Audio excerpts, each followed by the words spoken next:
অনেকক্ষণ কথা শুনলাম এবং একই সাথে আমি পুরো জায়গাটা পরিদর্শনও করলাম। আমার একদম শুরু থেকে যে খালটা হচ্ছে, খালের পাড় ধরে হিন্দুপাড়া পর্যন্ত গিয়েছি এবং হিন্দুপাড়া থেকে আমি আরেকটা বিকল্প যে রাস্তা আছে, সেই রাস্তা দিয়ে এখন অবস্থান করছি। তা আমার সবকিছু দেখে যেটা মনে হইছে, যে এটা আপনাদের যতটা না হচ্ছে মানে আধিপত্য বিস্তারের কথা বলি বা যতটা বলি হচ্ছে আ মানে পারিবারিক সমস্যা বা সাম্প্রদায়িক সমস্যা, তার থেকে বেশি আপনাদের মানসিক সমস্যা। সেই সমস্যার উদ্ভব আসলে অনেক কারণেই হইতে পারে। সেটা আপনাদের ২ পক্ষেরই দোষ থাকতে পারে, ২ পক্ষেরই হচ্ছে ভুল হইতে পারে। কিন্তু সেইটা আমরা ধর্তব্যে নিলাম না। এখন সেটা যদি নিতে যাই, আপনাদেরও কথা থাকবে, তার পিঠে আপনাদেরও কথা থাকবে। ২ পক্ষেরই কথা থাকবে।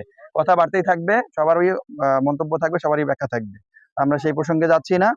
আমরা এখানে একটা আপোসের মতো করতে যাচ্ছি। সেটা আপোসটা কি?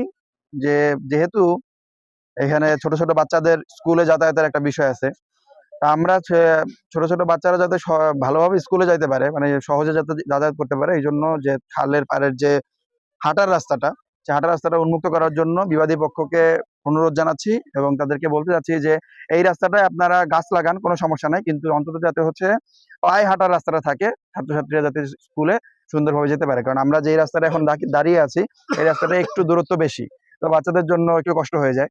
এই জিনিসটা আপনি মাথায় রাখেন। আর যেখানে আমরা দাঁড়িয়ে আছি, এই রাস্তাটা কমপ্লিট করা সম্ভব। এই রাস্তাটা যদি ইউনিয়ন পরিষদের উদ্যোগে একটা পরিপূর্ণ রাস্তা করা যায়, তাহলে এটাকে আমরা জনসাধারণের সর্বসাধারণের ব্যবহার্য একটা রাস্তা হিসেবে আ তৈরি করতে পারবো। তখন আশা করি আপনাদের যে অভ্যন্তরীণ বিবাদ সেটা কমে আসবে এবং আপনারা যেহেতু একই সম্প্রদায়ের লোক, বলা যায় একই বংশেরই লোক, আপনাদের মধ্যে আন্ডারস্ট্যান্ডিং টা যদি থাকে, তাহলে আসলে এখানে প্রশাসনেরও আশা লাগে না বা এখানে সালিশ বিচারেরও দরকার হয় না। আপনারা নিজেদের মধ্যে সহাবস্থানে থেকে সহমর্মিতা দেখিয়ে একে অপরের প্রতি ভালোবাসা দেখিয়ে যদি বসবাস করতে পারেন, সেটাই আমার মনে হয় মঙ্গলজনক। আর আপাতত আপনার প্রতি রিকোয়েস্ট আমার যেটা, যে বাচ্চাদের জন্য ওই রাস্তাটা উন্মুক্ত করে দেন। আপনি যে বাধা দিয়েছেন, বাধাটা উঠিয়ে দেন।